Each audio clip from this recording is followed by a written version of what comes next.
Ready? Are you ready, guys? The Scolon Bembol, of course, and Les Cortez. Yeah.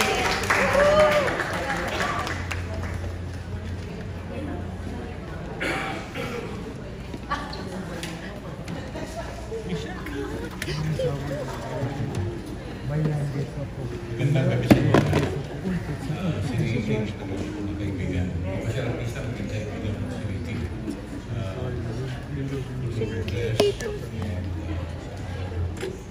Friends.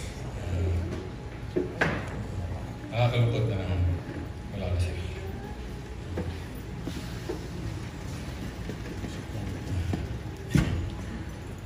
Pero sinabi ninyo lahat tungkol sa kanya. They are all real and true. What can I say? I cannot do.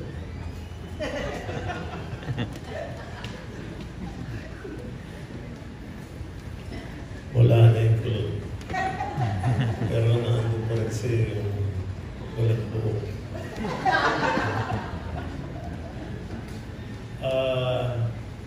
Alam mo, si Ricky, mahal na mahal ko. At magkakilala kami. Wala pa kaming mga asawa. At kanina, sinabi ni Pastor Bodhi na yung kasalanan daw ay pinatawad na during that yung service na ginawa niya. So naalala ko tuloy yung mga kasalanan ni Ricky na ako ang nagpasok sa kanya dun sa kasalanan yun. Dahil bata pa si Ricky, wala pa siya sa pelikula, ako nagsisimula na at kapitbahay kami sa Phila at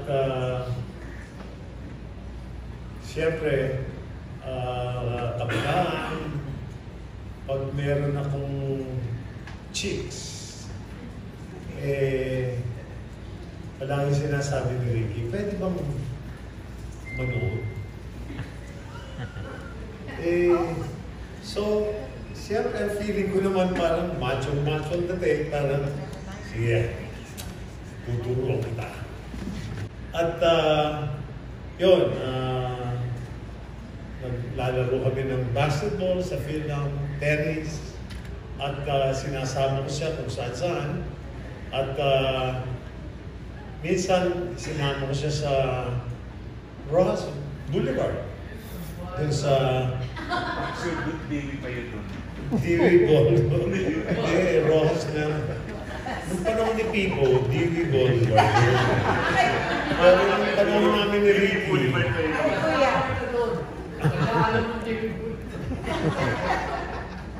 Okay, anyway. Magkatabi kami, sabi ni Ricky, binigyan ko siya ng check. Meron din akong ka-table. Sabi ni Ricky, anong gagawin ko? Kausapin mo. Siyempre, mga basic, anong pangalan mo, ilang taon ka na. Alam ba ng mga parents mo na nagtatrabaho ka dito? Tapos, na-board na si Ricky at sabi sa akin, ano pa gagawin ko?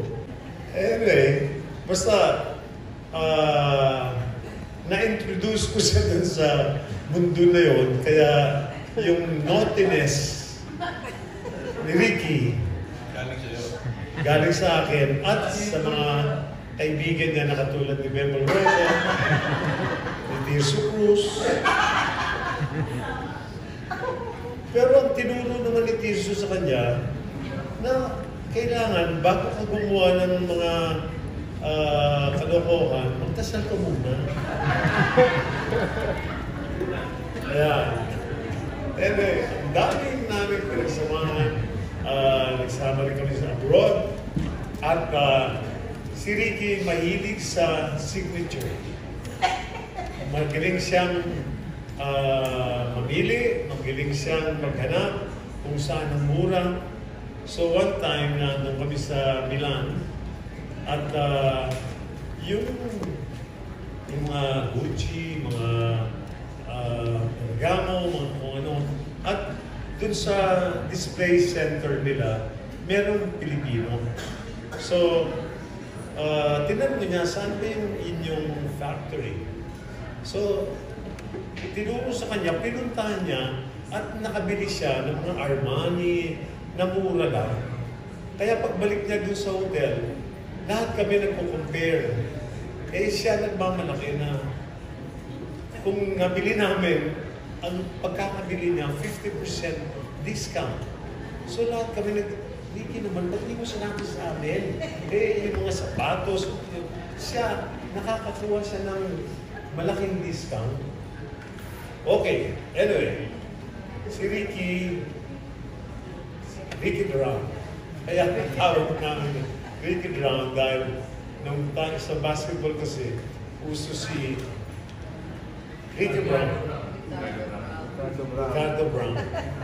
At si Ricky, ginagaya niya yun, nagti 3 points. Pero maganda kay Ricky, pag nag-dribble siya, gusto niyang gayahin si Ricardo Brown.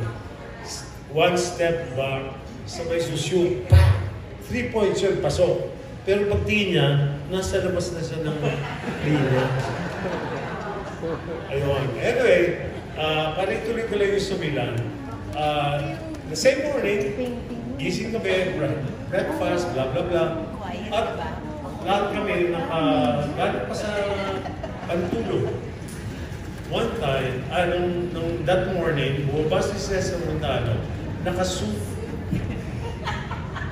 Naka-leather shoes at kung ano-ano pa. Pero ang unang nakapansin, si Ricky. Uy, Amerikano ko yan ah. So, lahat pala kami, ninakawan ni Cesar Montano ng gamit. Actually, hindi naman ninakaw. Hinirang. Yung sapatos, yun, ikaw, Pipo, ano bang nakuha sa'yo? Wala, ano siya din eh, hindi siya nakapagpapalala.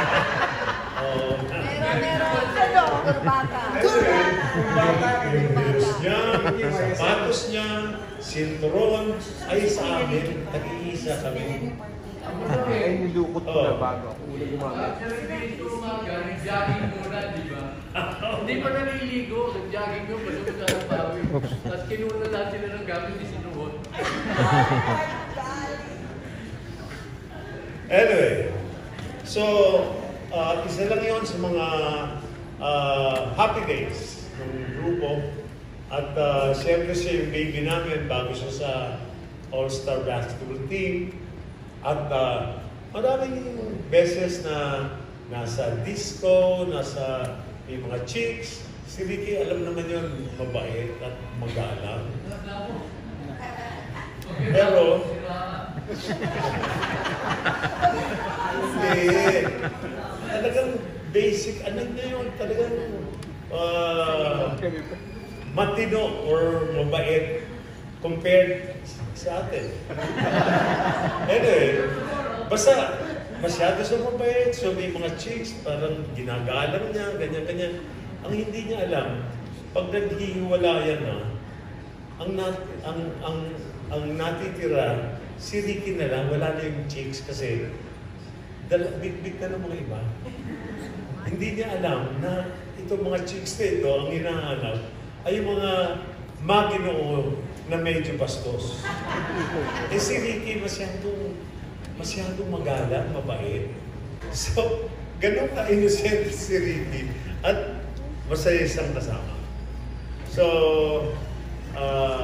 ako rin kasi pareho kaming dancer, ako rin ang nagsama sa kanya sa mga workshops, mga plays. Although siya talagang he went deep into the theater world.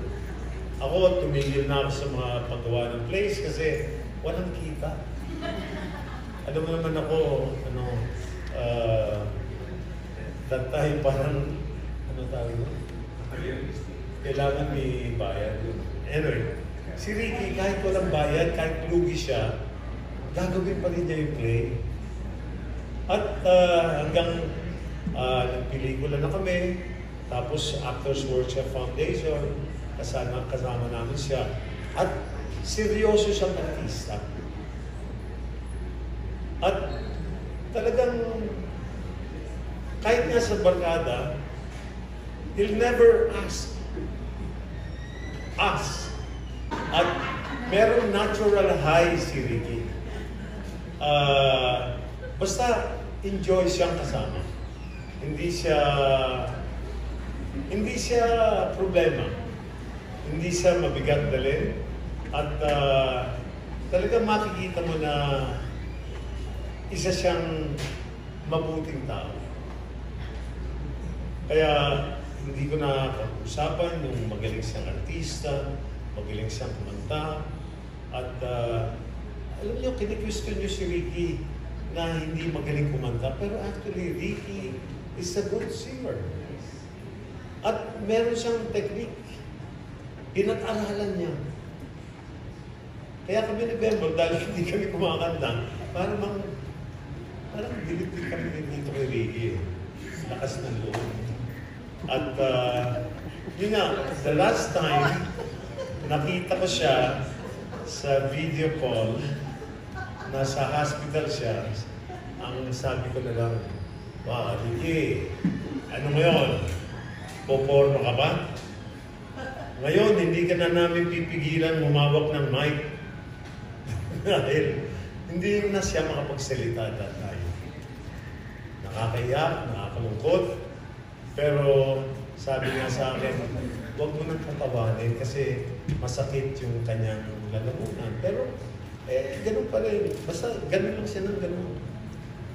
At puro na lang katatawanan at nakakalungkot. Nakakaiyak. Dahil mawala ng isang magaling na artista, isang tunay na tao, at tunay na kaibigan. So, Davao, kita-kita na lang tayo.